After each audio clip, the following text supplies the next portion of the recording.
Oke, halo, selamat pagi. Berjumpa lagi dengan kita. Oke, kali ini kita akan membahas mengenai 4 pilar kebangsaan, khususnya dalam Pancasila ya, dalam submateri sejarah Pancasila. Dalam perumusan Pancasila, ada beberapa orang yang mengusulkan nilai-nilai Pancasila ya.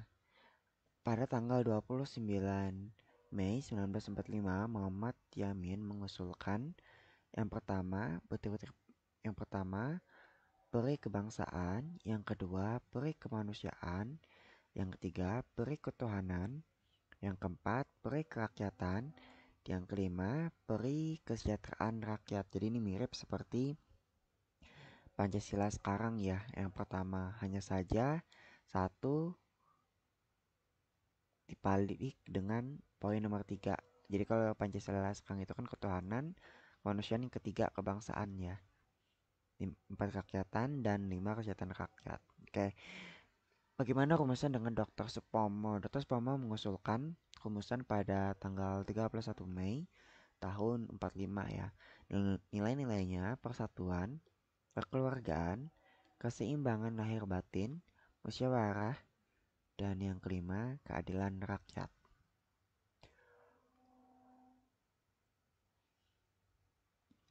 Oke, kemudian Insinyur Soekarno mengusulkan 1 Juni 1945, mengusulkan 5 rumusan. Yang pertama, kebangsaan Indonesia. Yang kedua, internasionalisme atau peri kemanusiaan. Yang ketiga, mufakat atau demokrasi. Yang ketiga, mufakat atau demokrasi. Yang keempat, kesejahteraan sosial. Dan 5, ketuhanan yang berkebudayaan ya. Nah, perlu diingat, 1 Juni merupakan hari lahirnya Pancasila ya. Hari lahirnya Pancasila. Karena dari rumusan ini kemudian dirumuskan kembali ya di kemudian hari. Oke, kemudian konsep Pancasila ada yang namanya Trisila dan juga ada yang namanya Ekasila. Trisila nilai-nilainya ada 3 poin, yaitu sosionasionalisme, sosiodemokrasi, dan ketuhanan. Kemudian pada poin Ekasila yaitu gotong royong. Oke, lanjut.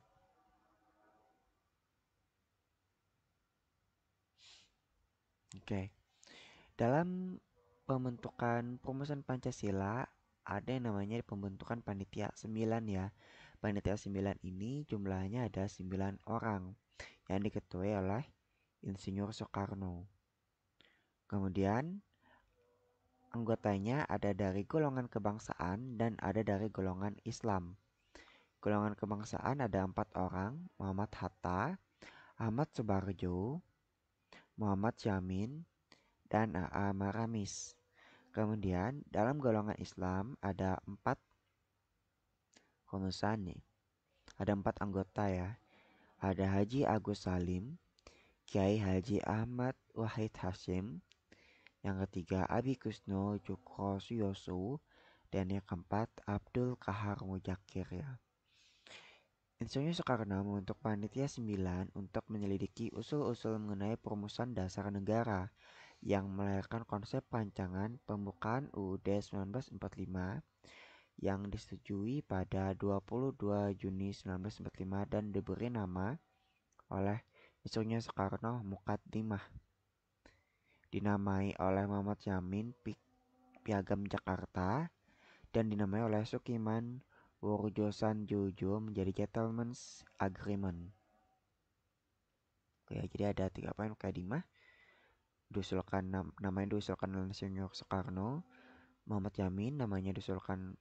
Piagam Jakarta diusulkan oleh Muhammad Yamin dan Gentleman's Agreement diusulkan oleh Sukiman Wurjosanjoyo.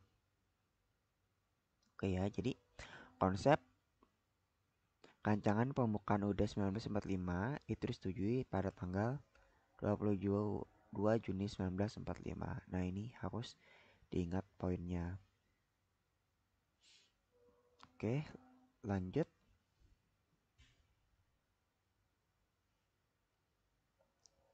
Piagam Jakarta. Apa saja poin-poin dalam Piagam Jakarta ya? Piagam Jakarta ini pada tahun 22 Mei tahun 1945 ya. Jadi ada 5 poin di sini, yaitu pertama, ketuhanan dengan kewajiban menjalankan syariat Islam bagi pemeluk-pemeluknya. Yang kedua, kemanusiaan yang adil dan beradab. Ketiga, persatuan Indonesia.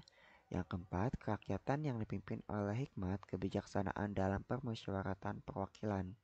Dan yang kelima, keadaan sosial bagi seluruh rakyat Indonesia. Isi dari Piagam Jakarta ini hampir mirip seperti Pancasila ya. Hanya saja yang berbeda pada poin pertama. Kalau dalam sila pertama Pancasila itu ketuhanan yang Maha Esa, sedangkan dalam Piagam Jakarta itu lebih panjang poinnya, yaitu ketuhanan dengan kewajiban menjalankan syariat Islam bagi pemeluk-pemeluknya. Oke. Sebelum Piagam Jakarta disahkan, ada beberapa hal yang diubah oleh PPKI, yaitu sila ketuhanan dengan kewajiban menjalankan syariat Islam bagi pemeluk-pemeluknya diubah menjadi ketuhanan yang Maha Esa. Penghapusan 7 tata kata tersebut atas Muhammad Hatta dan A.A. Maramis. Nah ini dia. Ini penting nih. Misalnya ada pertanyaan, siapa tokoh yang mengusulkan untuk penghapusan 7 kata dalam ini ya. Dengan kewajiban, ini ada ketujuh kata, dengan kewajiban menjalankan syariat Islam bagi pemeluk-pemeluknya. Ini satu kata, dua kata, tiga kata, empat kata, lima, enam, tujuh kata ya. Jadi ada pengubahan 7 kata ini menjadi yang Maha Esa itu diusulkan oleh Muhammad Hatta dan A.A. Maramis.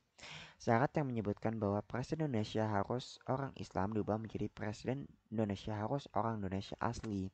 Ini tercantum dalam Pasal 6 ayat 1 Undang-Undang Dasar tahun 1945. Oke, itu saja mengenai sejarah Pancasila. Next, kita akan membahas materi selanjutnya lagi, masih mengenai 4 pilar kebangsaan. Kalau misalnya ada request materi, silakan cantumkan di komentar ya, nanti akan kita sharekan mengenai materi, khususnya materi TWK. Oke, selamat pagi, bye-bye.